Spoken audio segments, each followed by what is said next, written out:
Bonjour, bonjour, shalom, mes bien-aimés dans le Seigneur. C'est encore votre humble serviteur, Pasteur Géry. Et nous sommes là avec notre chaîne Jésus Vainqueur TV pour vous annoncer la bonne nouvelle de Jésus-Christ. Et soyez toujours connectés avec cette chaîne Jésus Vainqueur TV parce que chaque semaine et chaque mois, nous sommes là, nous mettons nos prières, nous mettons encore des prédications pour écouter et partager avec des autres. Et si vous n'êtes pas encore abonné à notre chaîne, ne vous attardez pas, abonnez-vous et commencez à partager la parole de Dieu avec d'autres frères qui sont de loin ou de près. Grâce soit rendue à ce Dieu-là, aujourd'hui nous allons parler sur la puissance du Saint-Esprit, comme notre thème c'est le Saint-Esprit.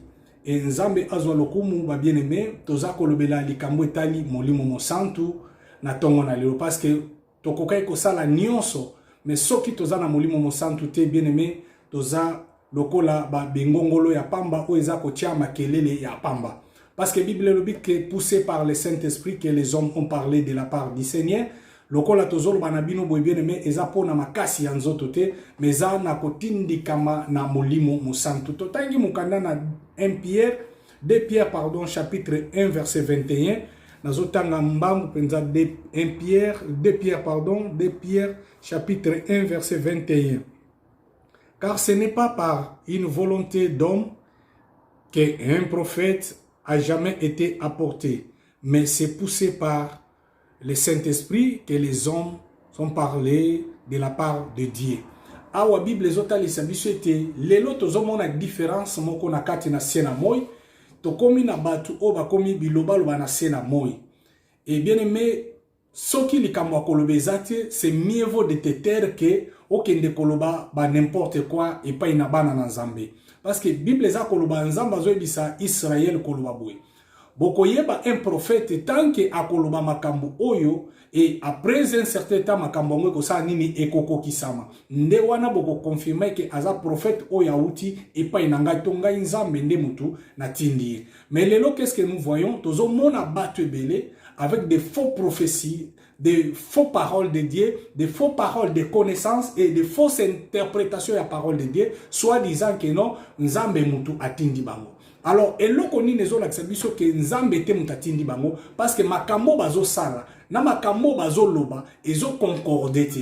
Et même ici, en réalité, la Bible nous dit qu'en réalité, dans l'homme, c'est l'esprit. Job azo kende musika kolobete, en réalité, dans l'homme, c'est l'esprit. Or, l'homme, mutu nyonso mwana na Nzambe nyonso, ba ye bakaye à partir ya misala to ya mboma na ye. Or, le fruit de Saint-Esprit est monisama kanakati na bomo ina mutu.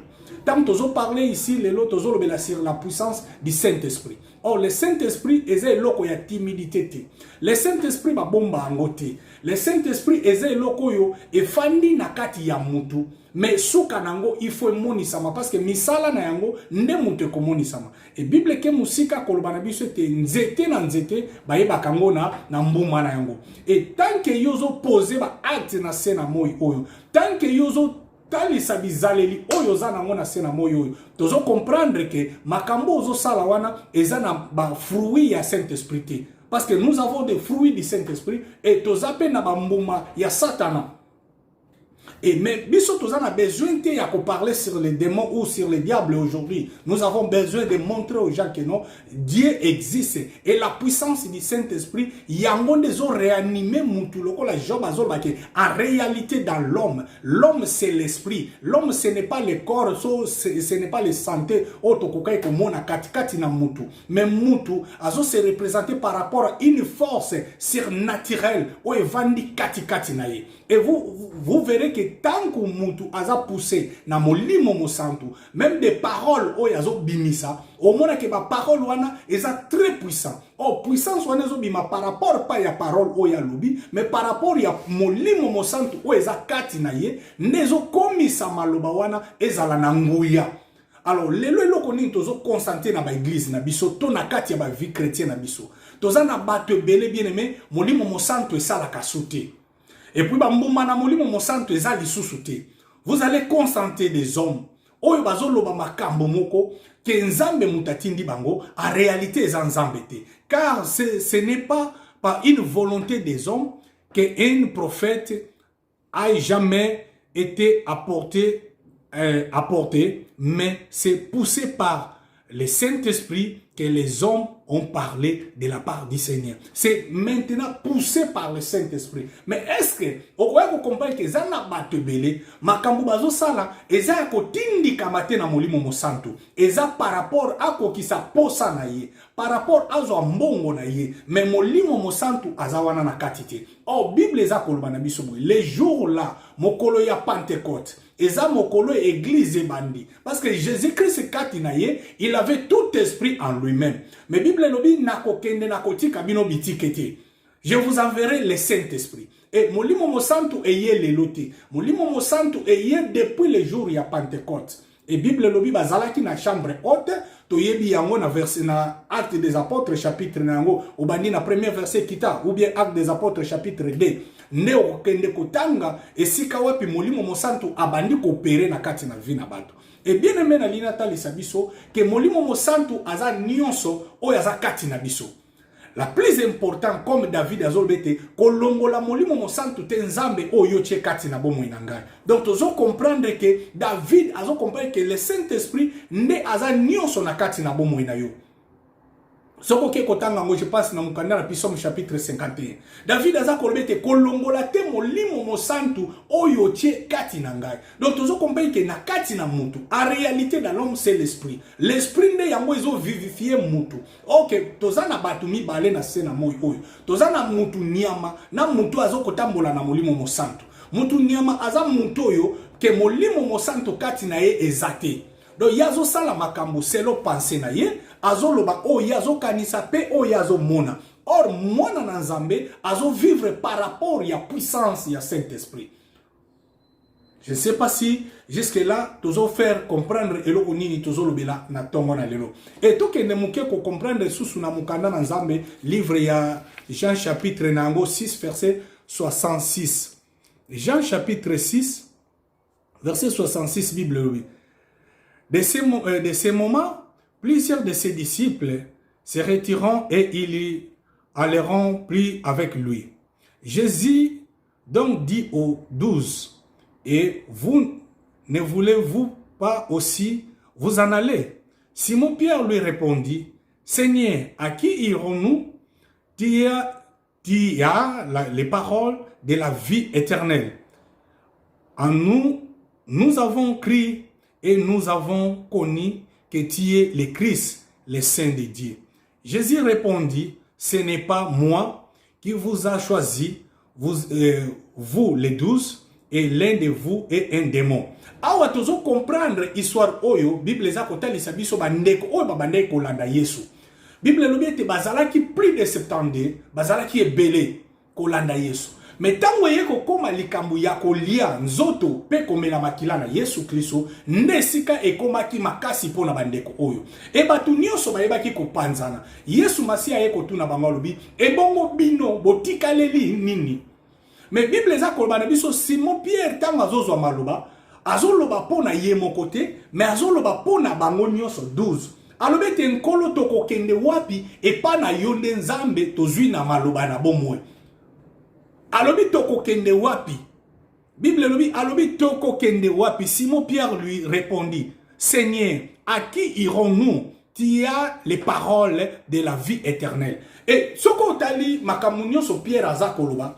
Et tant Pétero azoïm sa Yesu Christ alobi était, tu es le Seigneur, le Christ, le Dieu, le Fils de Dieu vivant. Yesu azoïm sa Pétero alobi, eza maïna makilate mtezo lobi sayo, mais c'est la puissance de Dieu o ezo lobi so na kati na yo. Donc eloko nini nazo benda biso to comprendre que nguya ya molimo mosantu nde yango esalaka force ya église, nde yango esalaka force ya mutu. Bien aimé batu bakoy ko sakana yo, mais ba yebi force o yo za nangote. Oh, le Saint-Esprit, c'est une personne dans une personne.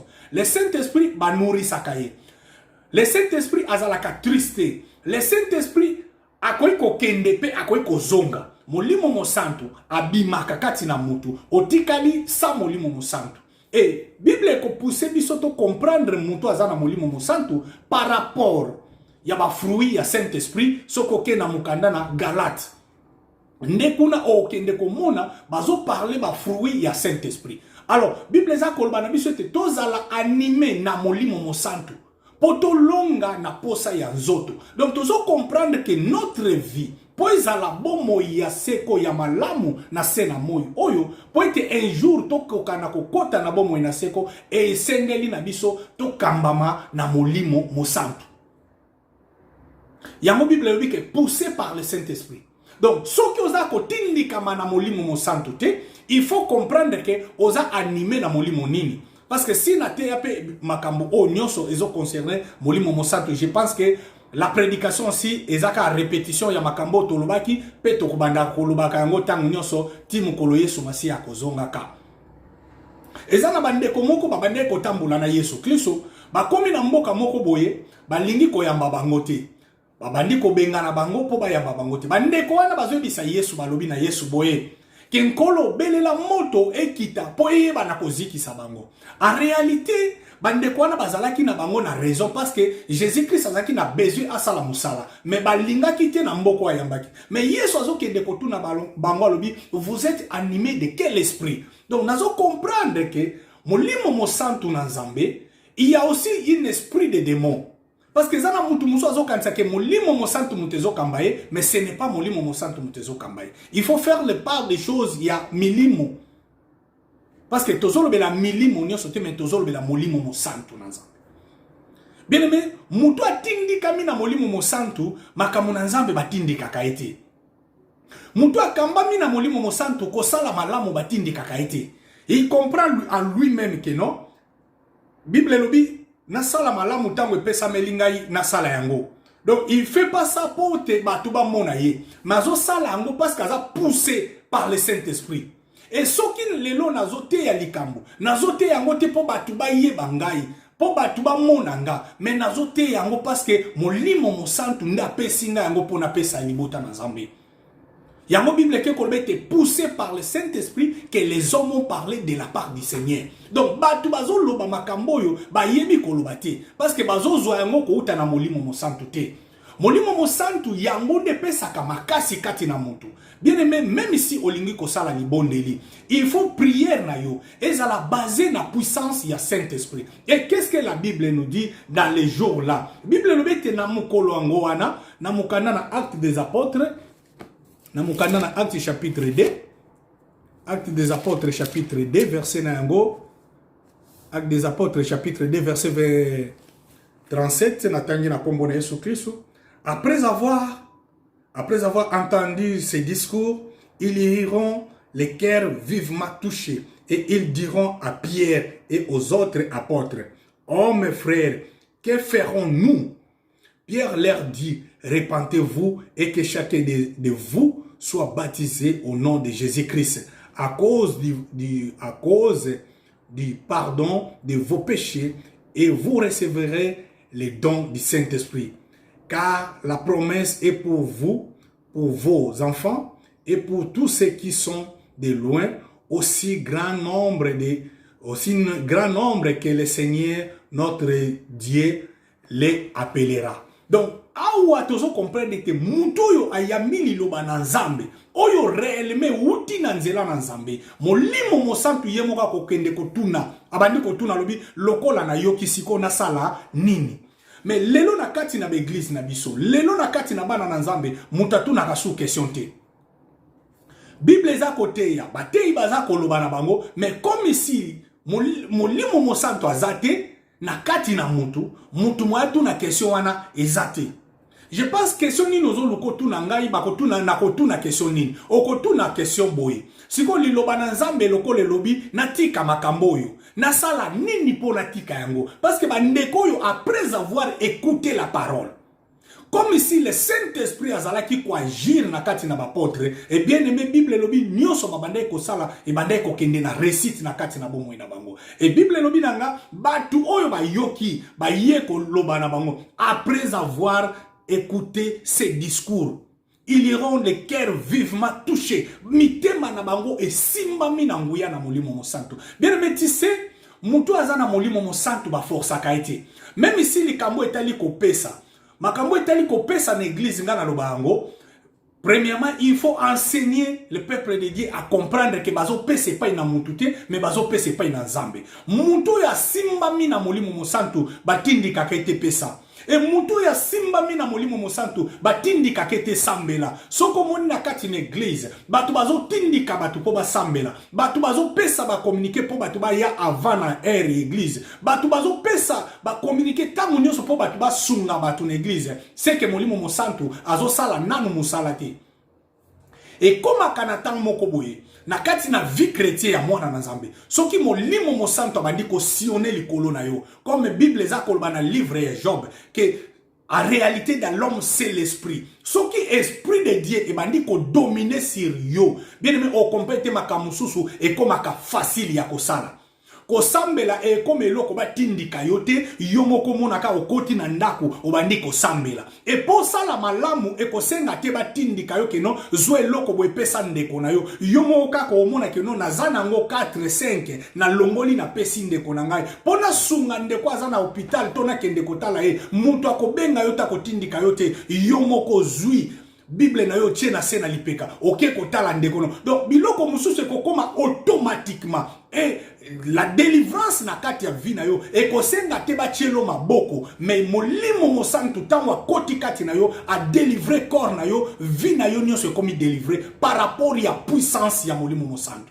Bien aimé, je ne sais pas si vous imaginez la puissance de la création parce que Bible les a kolobanabiso en réalité au commencement l'esprit de Dieu s'est mouvé au-dessus des eaux. Donc, oui, kolobela molimo mosantu nyonso, mais pas to banda kolobela na commencement. Ce qui est na commencement, on comprend que nyonso tango ezo kelama, ezalaki ko kelema na nguya ya nani ya molimo mosantu. Parce que Bible dit l'esprit de l'Éternel s'est mouvé au-dessus des eaux. Donc l'esprit est à l'icolo ya nyonso. C'est l'esprit qui domine la chair. Mais ce qui on dit qu'on comprendre que nzoto na yo est comme dominé par rapport à la chair, bien aimé aux alisous mwana na Nzambe te. Notre souci, c'est que to rappeler bana na Nzambe, to rappeler libota na Nzambe que non, il faut to sala makasi ya ko lutter contre la chair. To sala makasi que to la dominer na chair, mais tous à la dominer na Saint-Esprit. Tous à la pousser, pardon, na Saint-Esprit. Et tous à la encadrer na Saint-Esprit. Parce que la Bible nous dit que si le Saint-Esprit, tant que mon santo akoya, il vous convaincra, il vous akola ki sabino makambo ebele. Donc mon limo mon santo soki a yé na katia vina yo. Bien aimé, muto akotindi kayote. Parce que la Bible nous dit le Saint-Esprit akoya ako convaincre. Donc, même les paroles de Dieu, pour mon toi, comme à ce n'est pas le pasteur qui va commencer à chercher des mots pour convaincre les frères ou les sœurs dans l'église. Non. En réalité, je vous dis ce qui est clair parce que je suis aussi au milieu des pasteurs, parce que je suis le pasteur aussi d'une grande église ou d'une église. Je sais ce que je parle. Bien, mais ça m'a kamususu, okobanda suko forcé à ngote, so qui est comme tango que molimo mosantu yemo gazo sala. Okomone que même suivi à kotala kabatu, okoiko sala ngote, mais oko remarqué un dimanche en église, 10 personnes bakoti, 20 personnes bakoti, et babandi ko pesa témoignage en église, ko ebiso que non, molimo mosantu nda benginga patindi ngai. Molimo mosantu akutana kina ngai. Na kutana kina ndeko moko ebisinga na ya awa. Et batu babandi ko témoigner par rapport à la puissance du Saint-Esprit. Bien aimé, ce qui est en biloko tokokai ko batela na vie, c'est la puissance du Saint-Esprit. Bien aimé, na kati ya vie ya moto, et na biloko mi ba lezo dominer, nzoto pe molimo. Oh, molimo azoluka a dominer nzoto, nzoto pa azoluka a dominer molimo. Le désir de la chair. Tangu mutu akoti mingi na posa na nzoto, abandi ko luka ko satisfaire nzoto esika wapi molimo mosanto saka nini akoma kanase. Mais tangu mutu abandi ko luka ko lesa molimo na ye. Ndenge na bande ko luba ne bandele zalaki molimo. Molimo nde keli nyonso. Molimo nde sali nyonso. Mais eko koma tangu satana ye ko kota kati na mutu nzoto ebandi ko sa nini ebandi ko dominer esika wapi molimo mosanto ezali. Yango na lingi na ebisa yo na tongo na lelo to na pokwa na lelo par rapport ya liloba na Nzambe oyo za koyoka bien aimé. Que salama kasi na vie chrétienne na yo, que l'esprit na yo est à la supérieure par rapport à ma désir charnel ya vie na yo.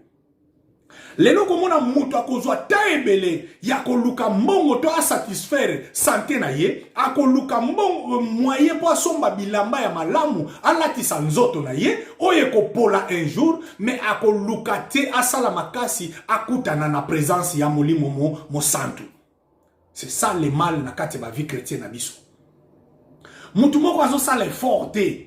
Mutu moko azo sala effort te ke na luka na koma na niveau oyo. Mutu moko azo sala effort wana te.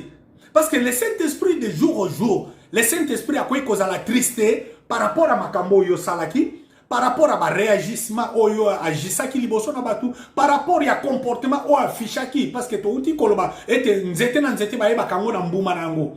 Par rapport à makambo yo loba ki to salaki, et kokai pe ko lembisa to kwa triste molimo mo santo. Mais Bible lobi il faut to sala makasi que to réanimer molimo mo santo kati na biso. Bible za koloba na biso na livre moko to zotanga ngo livre Luc chapitre 4 verset na ngo premier.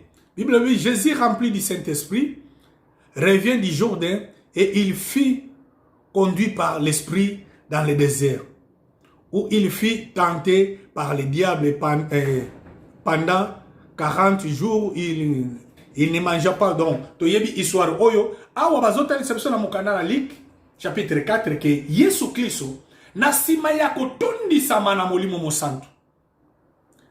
Bien aimé, na sima ya kobondela pendant 40 jours, 40 nuits, atondisa mina molimo mo santo. Donc, bazo bako remplir, osa remplir na Saint-Esprit.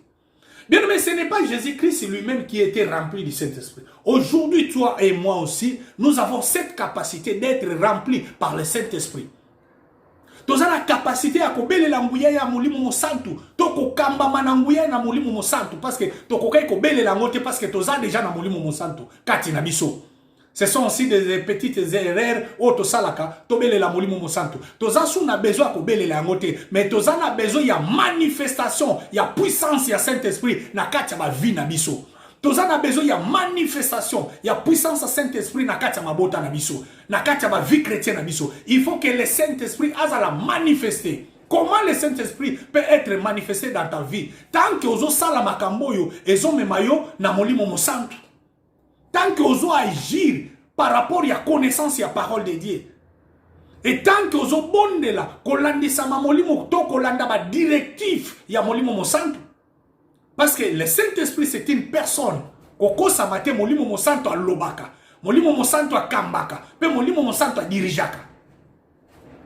Soki molimo mo santo a koti kati na bomo na mutu, yende mutu akozwa position ya ko kambayo, ya ko diriger, ya ko memayo esika ya lingi. Parce que ayebi esika ya zuilio pe esika ya lingi. Mais le problème ezali posa ya nzoto na yo ozolinga kokokisa posa ya molimo mo santo te. Bien aimé, nyonso kokai kosala, soki eza poussé par le Saint-Esprit te et kozala en échec na vie na yo. Mais na lingi na tinda yo na tongo na lelo, o comprendre que soki toza obiso tozali eza par rapport ya molimo mo santo. Au commencement l'esprit.